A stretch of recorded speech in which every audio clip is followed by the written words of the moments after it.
বন্ধুসকল, কিছুদিন পূৰ্বে জসপ্ৰীত বুমৰাহে ICC test cricketer of the ইয়াৰৰ খিতাপ জয়লাভ কৰিছিল আৰু আজি ফাইনেলি সুদীৰ্ঘ 6 বছৰৰ পিছত ভাৰতীয় ক্ৰিকেটত তথা ভাৰতীয় দলত সেই পুৰস্কাৰ ঘূৰি আহিলে। জসপ্ৰীত বুমৰাহে ICC ক্ৰিকেটাৰ অৱ দ্য ইয়াৰৰ খিতাপ জয়লাভ কৰিলে। জসপ্ৰীত বুমৰাহে ভাৰতৰ হৈ যি ধৰণৰ প্ৰদৰ্শন কৰিছিল 2024 বৰ্ষত, বিশেষকৈ T20 ৱৰ্ল্ড কাপত আৰু বৰ্ডাৰ গাভাস্কৰ ট্ৰফিতে ধৰি যিকেইটা মেচ খেলিছিল, জসপ্ৰীত বুমৰাহে সকলো ঠাইতে নিজকে যি ধৰণৰ ইম্প্ৰুভ কৰিছিল, ইয়াৰ পৰাই ICCয়ে বাধ্য হৈ জসপ্ৰীত বুমৰাক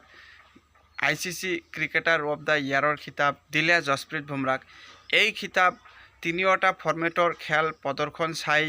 কোনো এজন খেলুৱৈক দিয়া হয় আৰু জসপ্ৰীত বুমৰাহে 2024 বৰ্ষত ODI ক্ৰিকেট খেলা নাই যদিও T20 আৰু টেষ্টত যি ধৰণে খেল প্ৰদৰ্শন কৰিছিল, ইয়াৰ ওপৰতেই সকলো চৰ্চা কৰি ICCয়ে এই খিতাপ জসপ্ৰীত বুমৰাৰ নামত কৰি দিলে। যদি দেখা যায়, ভাৰতীয় দলৰ হৈ পোনপ্ৰথমতে এই খিতাপ ৰাহুল দ্ৰাবিড়ে 2004 চনত জয়লাভ কৰিছিলে আৰু ইয়াৰ পিছতে শচীন তেণ্ডুলকাৰে 2010 চনত ভাৰতৰ দ্বিতীয়গৰাকী ক্ৰিকেটাৰ হিচাপে এই খিতাপ লাভ কৰিছিলে আৰু ইয়াৰ পিছত যদি দেখা যায় 2016 চনত ৰবিচন্দ্ৰন অশ্বিনে এই খিতাপ জয়লাভ কৰিছিলে আৰু ইয়াৰ পিছতেই ক্ৰিকেটৰ যি কিং বিৰাট কোহলি, সেই বিৰাট কোহলিয়ে 2017 আৰু 2018 চনত ওপৰজুপুৰি দুবাৰকৈ এই খিতাপ জয়লাভ কৰিছিল আৰু বিৰাট কোহলিৰ পিছত সুদীৰ্ঘ 6 বছৰৰ অন্তত জসপ্ৰীত বুমৰাহে এই খিতাপ ভাৰতৰ হাতলৈ আনিলে। ভাৰতৰ হৈ কেৱল মাত্ৰ 5গৰাকী খেলুৱৈয়ে এই খিতাপ জয়লাভ কৰিছে আৰু জসপ্ৰীত বুমৰাহে কিয় এই খিতাপ লাভ কৰিলে যদি দেখা যায়, T20 ক্ৰিকেটত জসপ্ৰীত বুমৰাহে 2024 বৰ্ষত 36টাকৈ উইকেট দখল কৰিছিলে, কেৱল মাত্ৰ 18টাকৈ মেচ খেলিয়ে আৰু এভাৰেজ একেবাৰে কম আছিলে, 15.31 আছিলে এভাৰেজ আৰু T20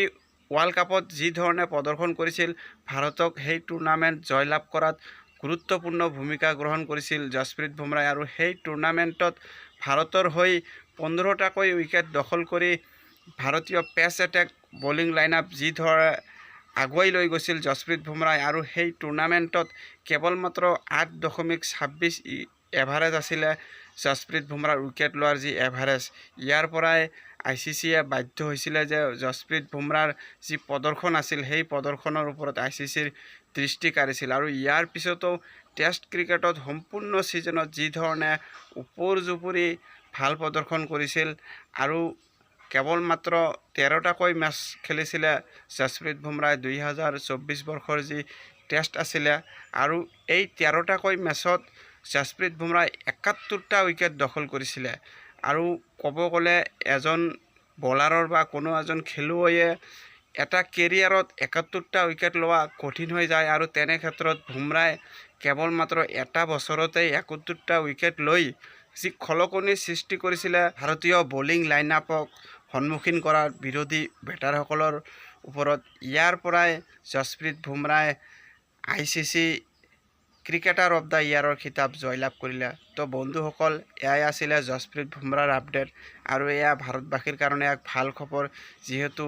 ICCৰ দৰে সৰ্ববৃহৎ যি পুৰস্কাৰ ক্ৰিকেটাৰ অৱ দ্য ইয়াৰ প্ৰত্যেক বছৰতে দিয়া হয় আৰু এই ক্ৰিকেটাৰ অৱ দ্য ইয়াৰৰ খিতাপ যদি ভাৰতীয় কোনো এজন খেলুৱৈয়ে লাভ কৰে, ইয়াতকৈ ভাল খবৰ আৰু আমাৰ একোৱেই হ'ব নোৱাৰে।